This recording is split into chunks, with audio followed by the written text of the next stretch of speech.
Professor, nós vamos aproveitar agora, eu queria interromper em função disso, porque nós vamos conhecer a opinião de um outro especialista que é o historiador André Chivitarese. Ele é professor de História Antiga da Universidade Federal do Rio de Janeiro. Normalmente, quando a gente pede uma prova concreta, nós esperamos um objeto palpável, não é? A cama, a casa, a roupa. Bom, isso não tem. Ah, então, olha só, sobre Jesus, tá? Prova palpável sobre Jesus não existe, tá? Então, novamente, não existe nenhum tipo de prova material, prova palpável sobre Jesus, sobre cristãos no primeiro século, tá? Isso não existe. Só o que eles vão te dar é Bíblia. E aí vão fazer um monte de malabarismo em cima da Bíblia para falar que Jesus existiu por causa da Bíblia, tá bom? Mas, do ponto de vista acadêmico, científico, Acadêmico-científico. Vamos ver qual que é a prova acadêmica científica, entre aspas. Vamos lá.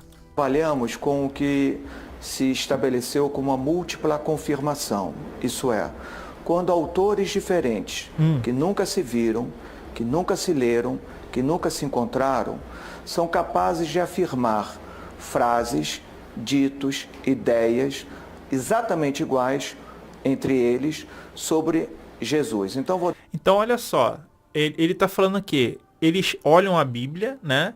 E aí ele tem, por exemplo, assim, Mateus, Marcos, Lucas e João. Aí eles estão concordando em alguns pontos, aquilo ali eles falam que é múltipla atestação. E não que é cópia, né?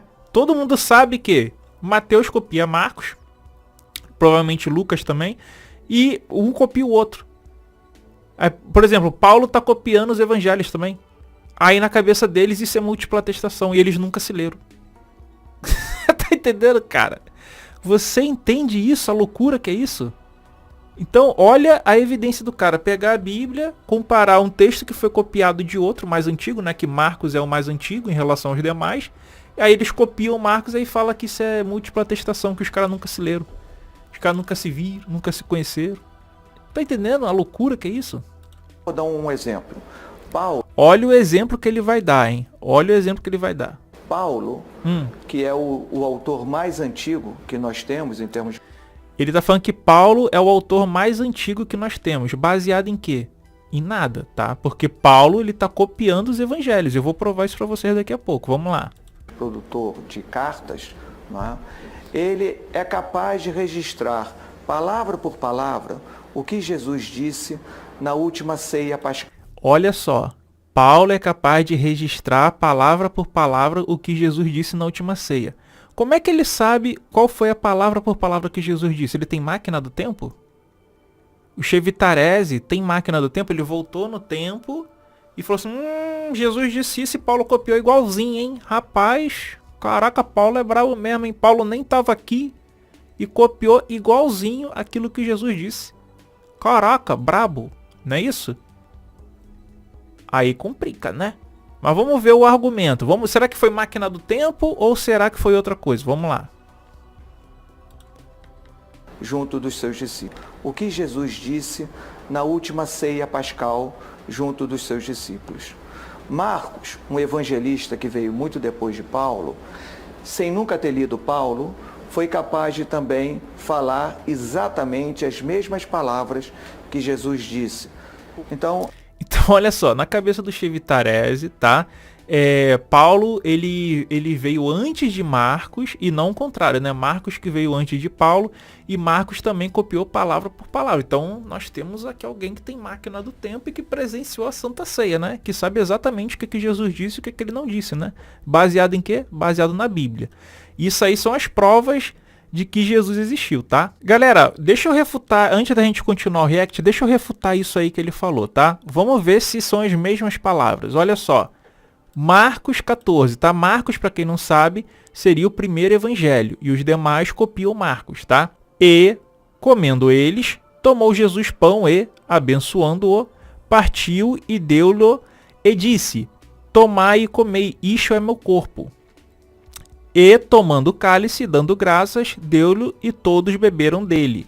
E disse-lhes, isto é meu sangue, o sangue de Novo Testamento, que por muitos é derramado. Então esse é o texto de Marcos. Vamos ver se esse texto é igual ao de ao de Paulo? Vamos verificar aqui, ó. 1 Coríntios 11, tá? 1 Coríntios 11. Então vamos ver aqui, ó. Porque eu recebi do Senhor o que também vos ensinei, que o Senhor Jesus, na noite em que foi traído, tomou o pão. Então Paulo está falando aqui que ele recebeu por revelação. Isso aqui já não é histórico, tá? Isso aqui já não é histórico. Mas vamos ver qual que é a revelação de Paulo, ó. E tendo dado graças, o partiu e disse: tomai, comei, isto é o meu corpo que é partido por vós. Fazei isto em memória de mim. Guarda isso aqui, galera. Fazei isto em memória de mim. Tem isso aqui em Marcos? Não, né? Não tem, né? Beleza. Guardar isso aqui, né? Fazei isto em memória de mim. Semelhantemente também, depois de cear, tomou o cálice, dizendo: este cálice é o novo testamento no meu sangue. Fazei isto em todas as vezes que beberdes, em memória de mim. Então isso é a afirmativa que está em Paulo, em 1 Coríntios 11. Agora vamos ver um outro evangelho que é posterior a Marcos, né? Ou seja, foi escrito depois, que vai se utilizar da mesma construção que Paulo. Vamos ver aqui, ó. Lucas 22, tá? E tomando o pão, e havendo dado graça, partiu-o e deu-lhe, dizendo: isto é o meu corpo, que por vós é dado. Fazei isto em memória de mim. Caraca! Mas quem está falando em fazer isto em memória de mim é Lucas 22, não é Marcos. Então o único evangelho que traz a expressão fazer isto em memória de mim é Lucas 22. Nenhum outro evangelho traz isso. Então tem como o Paulo estar copiando Marcos? Não. Paulo só pode estar copiando o evangelho de Lucas. Fazer isto em memória de mim. Nenhum outro evangelho traz essa expressão. Tá aqui, ó. 1 Coríntios 11, fazer isto em memória de mim. Então, 1 Coríntios 11 é tardio. Aí o que vai ter que acontecer aqui? Então, há uma argumentação bastante plausível para dizer que Jesus existiu. Qual é a argumentação bastante plausível? Que ele está fazendo uma teologia em cima da Bíblia. A Bíblia é a argumentação plausível, né, que na cabeça dele, eles estão copiando literalmente o que Jesus disse, eles voltaram no tempo, né, viram o que Jesus falou, e aí na cabeça deles Paulo está copiando certinho. Paulo estava lá do lado assim, ó. Paulo diz que recebeu por revelação, né, que Jesus falou para ele, ele copiou certinho. Marcos também. Não, isso não é possível, isso não é histórico. Isso daí é fé, teologia, tá? Na história a gente tem que trabalhar com materialidade, com coisa palpável, com documentação. A documentação que vai trazer a semelhança textual é Lucas. Então Paulo está depois de Lucas. E aí vai ter que falar que Paulo é interpolação, porque senão acabou Jesus histórico, né? Aí querem ver? Aposta comigo, pergunta aí pro Chevitarese, pra Juliana, pro Matias, pra qualquer um que é da área de história. Aquele outro menino lá que eu esqueci o nome dele, pergunta pra qualquer um deles se isso daí que eu falei é Paulo depois de Lucas. Aí vão ter que falar que é interpolação. Até aqui não era, tá vendo, né? O Chevitarese falando, até aqui era copiando o que Jesus tinha dito. Depois desse meu vídeo, vai ser interpolação. Apostar em quanto? Quanto vocês querem apostar, meu colega? Muito embora a gente não conheça a sua casa, não conheça a sua cama, não conheça a sua roupa. E digo mais. Então, ou seja, não tem nada de Jesus, tá? Existe alguma coisa de Jesus? Não. Conhecemos alguma materialidade de Jesus? Não. Existe evidência arqueológica de Jesus? Não. Existe de cristão no primeiro século também? Não. Não existe nada. É tudo lá em Roma. Tudo em Roma. E bem tardiamente. Hoje, a história, a arqueologia já conseguem ver a sombra que Jesus projetou. Ah, eles conseguem ver a sombra, né? Conseguem ver a sombra, né? E essa sombra pode ser qualquer coisa, né? O quê? A Bíblia. A sombra é a Bíblia, gente. Aí complica, né, mano? Aí complica. Qual que é a sombra de Jesus? Uma interpretação que eles fazem da Bíblia. Teologia. Esses aí são teólogos. No seu andar. Ainda não chegamos nele, mas já conhecemos a sua sombra. E acho que a tendência, cada vez mais em que a pesquisa avançar, principalmente arqueológica, nós vamos chegar a Jesus. Um dia chega em Jesus, né? Deixa a pesquisa avançar, né? Tá séculos aí, milênios aí, e um dia chega lá, né? Tá bom. Voltamos com o Canal Livre, que esta noite debate a história de Jesus com o filósofo Mário Sérgio Cortella. Para Pedro Paulo Funari, que é professor de História e Arqueologia da Unicamp, mais vestígios da vida na Galileia, na época de Jesus, ainda serão descobertos nas próximas décadas. Vamos ver o que ele diz. Então ele é um professor de História e Arqueologia, tá? Vamos ver as provas e evidências do professor de História e Arqueologia sobre Jesus. Vamos lá. A arqueologia ela é muito importante porque ela nos fornece o contexto no qual Jesus viveu. Nos fornece o contexto do qual Jesus viveu. Ele já parte de um pressuposto que Jesus viveu e existiu. Qual é a prova que tem disso? Nenhuma, mas já parte do pressuposto que viveu e existiu, entendeu? Vamos ver aqui agora, hein? Presta atenção. Temos muitas informações que provêm de escavações na Terra Santa, na Palestina. Elas se referem tanto às maneiras como as pessoas viviam. As escavações da maneira como as pessoas viviam, não sobre Jesus ou cristãos, tá? Tem que deixar isso claro. Porque eles vão induzir nessas coisas assim, aí o público leigo pensa que eles estão tendo prova dos seguidores de Jesus, tá? Mas não, é das pessoas daquele período, e não de Jesus e seus seguidores, tá bom? Como que viviam as autoridades, como vivia o povo comum. Na Palestina, a vida era ao mesmo tempo muito simples, porque a população local dos seguidores de Jesus eram pessoas analfabetas que viviam no campo. Tá vendo? Os seguidores de Jesus eram pessoas analfabetas que viviam no campo. Com base em quê? Em nada, na Bíblia.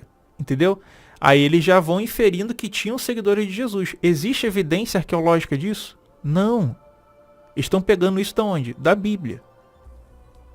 Pede pra ele aí uma evidência de um seguidor de Jesus. Não tem.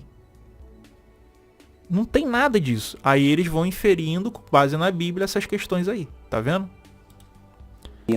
De atividades muito simples como a pescaria, que eram os primeiros seguidores de Jesus, camponeses. Viu? Da onde que ele tirou essa informação? Foi da arqueologia? Não, foi da Bíblia. A Bíblia falando lá que Jesus recrutou lá pescadores, né? Da arqueologia, tem isso? Não, só da Bíblia. Ao mesmo tempo era uma sociedade muito complexa, porque havia cidades inclusive com uma população estrangeira que falava outra língua, que era o grego. Havia tropas romanas que vinham soldados de pontos muito distantes do Império. Portanto, Jesus conviveu, embora os seus seguidores e seu círculo mais íntimo fossem de pessoas muito humildes, ele conviveu com pessoas de diferentes origens étnicas, de uma região muito grande do Mediterrâneo Antigo. Nós descobrimos há um tempo atrás um barco na Palestina que é muito parecido com o que teria sido o barco dos pescadores que seguiam Jesus, como Pedro, e que Jesus mesmo utilizou. Cara, então olha só.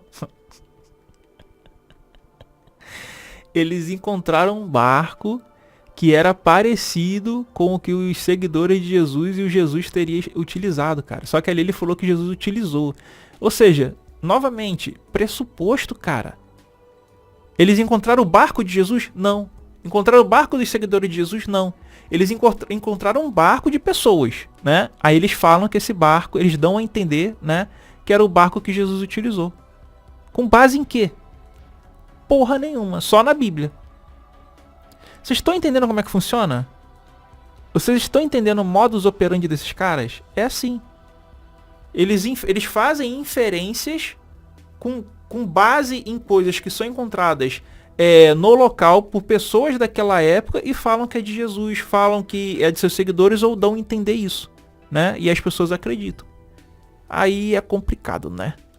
Encontramos também vestígios de casas da Palestina, da época de Jesus, que não usavam telhas e que explica, por exemplo, uma passagem do Evangelho que fala que um paralítico passou pelo telhado, quer dizer, na verdade não eram telhas, era um teto de palha que podia ser facilmente retirado. Da onde que ele tirou isso?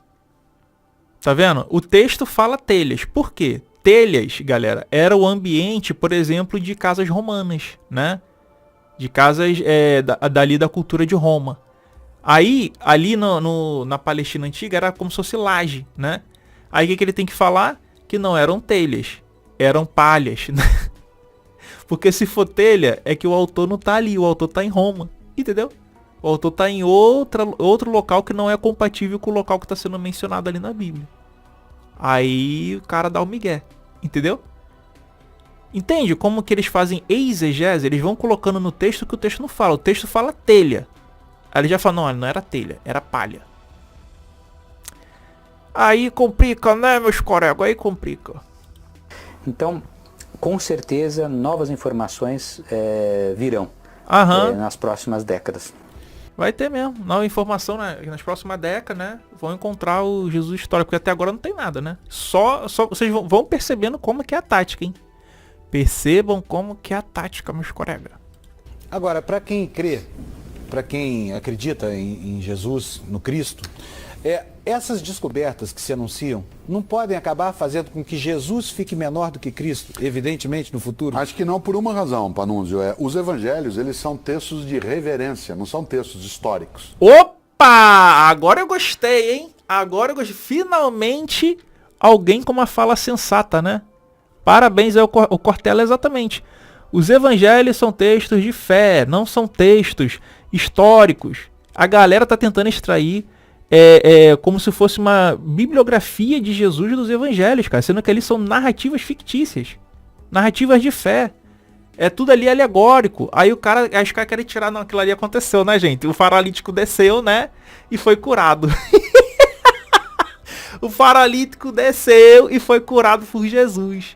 Um texto de fé. Aí os caras botam como se fosse um texto verídico, né? Complicado, hein, meus colegas. Paulo tá falando lá que recebeu de revelação de Jesus a Santa Ceia e o cara tá falando que é histórico. Aí complica, porque ele não leu os outros não, né? Ele não leu Lucas. Que ele tá lá no futuro lendo Lucas. Aí é foda, cara.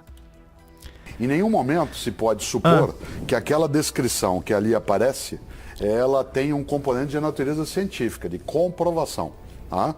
Aliás, Caralho, refutou o Chevitarese e refutou o Funari, né? Refutou o Chevitarese e o Funari. Caraca, que doideira, hein? Caraca, a Cortella tá sensata aí, pelo menos, né? Que isso, cara. Da maneira, é preciso entender que aquelas histórias, elas são improváveis, mas não impossíveis. O senhor está se referindo, inclusive, aos milagres, por exemplo? Não, as histórias em geral. Quer dizer, quando eu digo que é impossível, eu estou dizendo isso nunca existiu. Quando eu digo que é improvável, eu estou dizendo que não pode ser provado. Não pode ser provado desde agora. Pode ser que se encontre em situações, né, dessa natureza. Agora, o que está por trás, que é uma força muito grande, é a força da fé. Volto à ideia. A Bíblia, ela não é uma narrativa, ela tem narrativas. Há coisas na Bíblia que elas coincidem com os tempos, com os modos, com os costumes, e outras que são de natureza eminentemente religiosa, que estão marcadas pela perspectiva exclusiva da fé. Algumas pessoas acreditam que o texto bíblico ele é literal, isto é, ele é mesmo aquilo que aconteceu. Mas isso não é consenso dentro das várias formas de cristianismo, nem hoje, nem na história. Professor. Sensacional aí o que o Cortella falou e galera, tá vendo? Não é difícil. Não é difícil. Cortella aí, parabéns, tá? É exatamente isso. As pessoas têm que saber separar. Cara, isso aqui não é um texto literal. Isso aqui é um texto metafórico, um texto de fé. É texto que tá tendo um milagre ali. Aí a galera quer botar aquilo ali como sendo histórico. Quer botar aquilo ali como sendo real. O cara falou, né? O paralítico desceu. O paralítico desceu pra quê? Pra ser curado. Aí o cara tá botando como se aquilo ali fosse real, cara. Meu pai, meu pai, meu pai, meu pai. Gente, é complicado demais. Aí sabe o que me lembrou? Esse negócio de o barco era parecido com o de Jesus? Me lembra isso aqui, ó. Olha. Bom,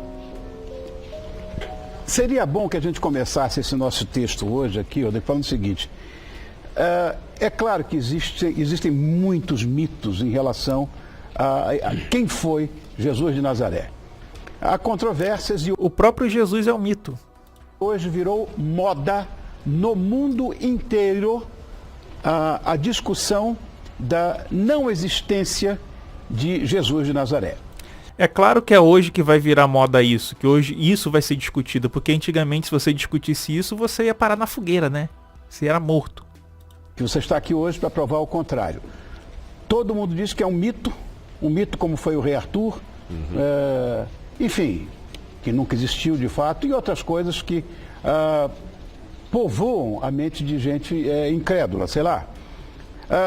Mas existiu um homem mesmo chamado Jesus de Nazaré?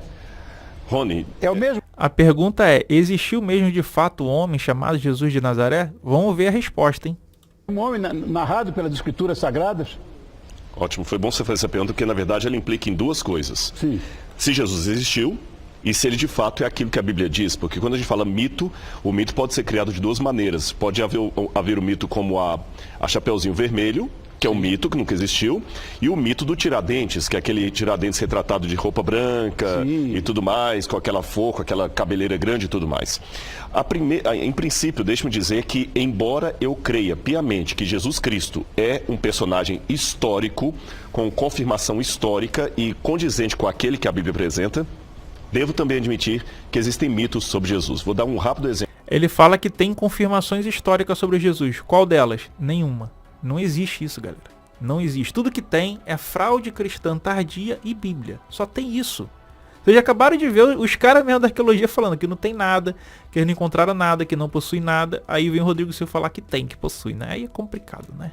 Olha, uma das grandes paixões da minha vida é a arqueologia. Cheguei a fazer vestibular para geologia porque eu queria ser arqueólogo. Isso é uma paixão que eu tenho. E você trouxe alguma coisa aqui para, de certa forma, ilustrar a veracidade dessa história. Ó, olha o que vai ilustrar, tá? Ilustrar a veracidade da história de que Jesus existiu, tá? Então, olha só, aqui tem uma cambuquinha, moeda e uma réplica de um pé com prego. Tudo isso aqui é réplica. Aí ele vai ilustrar com isso aqui que Jesus existiu. Olha as evidências arqueológicas, galera. Ai, meu pai. Que você mostrasse para a gente. Eu sei que a arqueologia normalmente confirma. Ela confirma a existência de muita coisa. Claro. Que pode ser discutível. Eu queria que você me ajudasse nisso aí. Eu sei que você trouxe alguns objetos. Olha aqui, galera, a cambuquinha, né? A cambuquinha que prova que Jesus existiu, tá? Isso aqui prova que Jesus existiu, tá? Isso aqui é a prova. Jesus tomou um vinho aqui nisso aqui, tá? É a prova dos caras. Da sua existência. Essas moedas, por exemplo, que eu estou vendo ali, remetem àquela parábola, né, da viúva, né? Na Contada verdade não é por uma Jesus. parábola, foi um episódio real mesmo, Ah, é? ocorrido. Tá, conta. O Evangelho diz... Foi um episódio real, tá? Não foi, né, mentira inventada pelos autores, não, tá? Foi real. Como é que ele sabe disso? Ele tem fé na Bíblia, né? Antes, deixe-me apenas esclarecer, foi bom que você usou esses objetos ilustram. Porque alguém que assiste vai falar, mas onde é que isso aqui prova a existência? Eles ilustram. Sobre a existência dele, nós podemos falar daqui a pouquinho. Entendeu? Só ilustra. Existência mesmo não tem nada, galera. Não tem nada. Isso aqui nem ilustra nada não, tá? Isso aqui ilustra o quê? Na cabeça deles, que é alguma loucura deles. Que nem ilustrar a existência de Jesus ilustra. Isso aqui são réplicas de objetos comuns na época. Prova que Jesus existiu? Não. Assim como uma televisão hoje não prova que o Homem-Aranha existiu. Assim como um carro hoje não prova que o super-homem existe. Que loucura. Encontro de Jesus com a mulher no templo, houve um episódio nos evangelhos, e eu vou pedir a sua ajuda aqui, para nós mostrarmos junto com a câmera aqui para o telespectador em casa. Esse é um cestécio? Esse aqui é um denário. Tá. Olha, o Rony, você tá bom, viu? Você Imagina, gosto foi um disso. excelente cantor, mas poderia Ó, ter sido um excelente arqueólogo. Veja bem, denário. uma mulher chegou no templo e deu 2 moedas que a Bíblia fala que são leptons. Ó, aqui tem um denário, né? Na mão dele.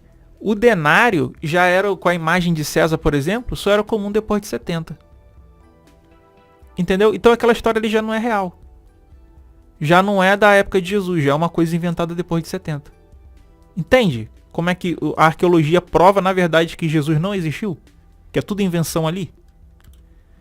Moeda simples como esta, valia centavos. Jesus olhou e falou assim, essa viúva deu uma oferta maior do que todas as outras. Embora no templo só aceitassem moedas de prata, eu trouxe algumas réplicas de outras moedas aqui que nós podemos ver em casa, a diferença da simplicidade das moedas. Ó, isso aqui é o denário, né? Que era a moeda que teria o rosto de César. Aí eu te pergunto, isso aqui só era depois de 70. Então as histórias de Jesus lá da década de 30 não procede. Só era comum lá na região depois de 70. Então, né? Aí agora eu pergunto para você, isso aqui tá provando que Jesus existiu ou que não existiu? Que não existiu, né? Então, eles vão levar isso em consideração para falar para o público? Não, eles não vão falar, olha, essa moeda só era comum depois de 70, com o rosto de Tito, né? Aí complica, né? Simples. Mas existe uma realidade naquilo. Quando a Bíblia fala que aquela mulher deu tudo o que ela possuía, possivelmente isso era o que sobrara do dote que ela recebeu no casamento. As mulheres recebiam um dote especial, Sim. que era um seguro de vida para ela. Lembremos, era uma época de machismo. A mulher não tinha tanta ascendência social como tem hoje. Embora, Não tinha nenhuma nenhuma. ascendência social. Então o pai dava para a filha algumas moedas para caso o marido fosse para uma guerra e não voltasse. Essas são réplicas. Fosse para uma guerra e não voltasse, houvesse uma guerra, qualquer situação, ela poderia usar aquele dinheiro para sobreviver. Certo. E como ela doou as últimas moedas que ela possuía, com certeza era o que sobrou do dote dela. Agora, já que eu mostrei algo em réplica, agora eu quero mostrar o original. Corpus Christi, né? Acabou de acontecer agora, essa semana. Foi. Não é? É uma tradição católica, não é de toda a cristandade, mas os católicos entendem que numa época do ano é comemorado o Corpus Christi, uma questão da Eucaristia. Mesmo os protestantes têm também um valor para a Santa Ceia, que é a Eucaristia na versão protestante. Sim. E aqui eu tenho o original do período de Herodes. Você está brincando? Isso aqui é o período herodiano. Um típico vaso para colocar vinho. E aqui um copo, normalmente, que eles usavam para tomar o vinho. Então a Santa Ceia de Cristo provavelmente pode ter sido um copo como este. As pessoas pensam no Santo Grau como se fosse uma taça de ouro, cravejada de brilhantes e pedras Eu estava preciosas. esperando que isso aqui aparecesse. O Santo Graal realmente é uma lenda medieval. Lenda, lógico. Não tem nenhum sentido. É isso aqui, nós temos esses Agora, por tipos que de os aves aqui são templários fizeram tanto, lutaram tanto para descobrir o Santo Graal, né? Galera, isso aqui, ó, é um objeto que ele tá falando que é original lá do período de Herodes, tá? Que ele vai falar assim, ó, isso aqui pode ter sido Jesus. Mas é de um Jesus? Não. Então assim, galera, é muito frustrante, né? Porque o cara, o apresentador, ele perguntou se Jesus de fato existiu. O que ele vem? Com um cambuquinha, né? Falando assim, ó, isso aqui pode ter sido Jesus. E as pessoas acreditam, cara. E as pessoas falam, olha, aqui que Jesus bebeu, né? As pessoas não entendem que todos esses objetos aí, não existe nada de Jesus, de seus seguidores, dos seus apóstolos, dos seus discípulos. Não tem nada. Sabe o que é nada? 0 vezes 0 vezes 0 é nada. Foi uma resposta simples. Propaganda. Embora o marketing seja um movimento moderno do século XX, a propaganda já existe desde que o mundo é mundo. Sem dúvida. E você quer dominar as massas, coloque uma ideia para elas. Aliás, Nietzsche dizia... Quer dominar a massa, coloca uma ideia para ela. Qual foi a ideia que foi colocada? Cristianismo. Jesus. Jesus é uma ideia criada como propaganda antijudaica pelo Império Romano. Entenderam? Que nenhum homem é tão... Adoro Nietzsche. Exatamente. E lê-lo não é simples, sabe? Tem que fazer uma hermenêutica. Nietzsche fala, nada aprisiona mais o homem do que as ideias que você coloca na cabeça dele. Exatamente. E Nietzsche falava que cristianismo é platonismo para as massas, né? Então, o marketing acaba sendo uma dessas ideias.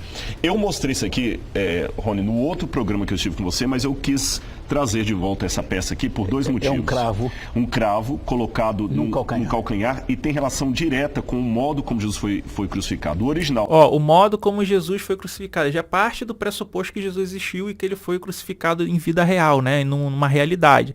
Aí ele traz isso aqui para ilustrar também, tá? Então, de Jesus tem uma coisa? Não existe, cara. Desse cravo foi encontrado em Israel depois da Guerra de 6 Dias e foi um corpo de um único crucificado encontrado. Aqui está o que seria o calcanhar dele e um prego, um cravo colocado aqui. Isso aqui nos deu uma ideia de como os crucificados eram colocados. E, para que o telespectador possa ter uma noção, eu tenho aqui 2 pregos originais usados em crucifixão. Como a gente sabe que eram usados em crucifixão? Esses pregos, geralmente, deixa eu mexer aqui para ficar mais fácil para a câmera achar, eles eram geralmente encontrados em túmulos de judeus. Eu não sei a explicação, ninguém sabe, mas os judeus do primeiro século costumavam guardar pregos de crucifixão em bolso e até ao serem sepultados junto com eles. Então é muito fácil encontrar pregos romanos de crucifixão em túmulos judaicos. Eu tenho 2. Por que não encontraram esses pregos lá no túmulo de Jesus? Por que não tem isso aí? Não tem um túmulo de Jesus e os pregos lá? Porque esses túmulos que tem aí, galera, é tudo da Santa Helena, tá? Século IV pra lá. Santa Helena que foi lá e começou a inventar esses túmulos. Agora vamos ver o que a doutora Juliana de História fala sobre evidências do Jesus hipotético. Vamos lá. O que a gente sabe sobre o Jesus de língua aramaica? Nada.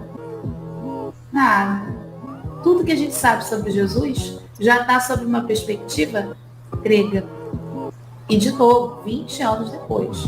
Então, não dá para a gente ficar pensando esse ambiente palestino. Então, o que a gente aprendeu sobre Jesus? Que não existe absolutamente nada sobre ele ou seus seguidores no primeiro século. Não tem nada, tá?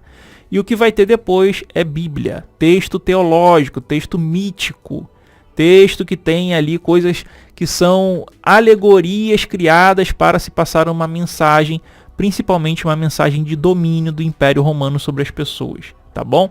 Então, se você quer acreditar aí nas historinhas, né, dos historiadores, dos arqueólogos, que trazem objetos de outras pessoas e tentam transmitir a ideia para você de que aquilo ali talvez tenha pertencido a um seguidor de Jesus, que talvez tenha pertencido ao próprio Jesus, aí é com você acreditar nisso. Mas arqueologicamente falando, historicamente falando, nós não temos nada de Jesus. E tudo que temos são tardio. O próprio Paulo é um texto tardio que eles botam como cena anterior. Como acabei de provar para vocês, Paulo está fazendo referência a Lucas. E Lucas já está copiando Marcos, provavelmente Mateus também. Então já estaria depois de Lucas. Quantos anos não seriam depois disso? Depois da década de 70. E outros vídeos já provei também, trouxe outras evidências de que Paulo está depois da década de 70, como Romanos 11, do 11 ao 22, né? Como também 1 Tessalonicenses 2,16, como outras demandas como a de Colossenses, que vai demonstrar também que está depois do Evangelho de Marcos, no ir de pregar evangelho, dos evangelhos, tudo depois dos evangelhos pregando demanda. Então, galera, não tem condições.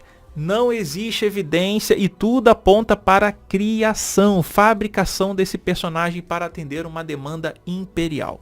Então tá aí, vocês tiveram a prova de vocês, não acreditem em mim, né? Vejam com os próprios olhos de vocês e ouçam com os ouvidos de vocês e tirem as suas conclusões.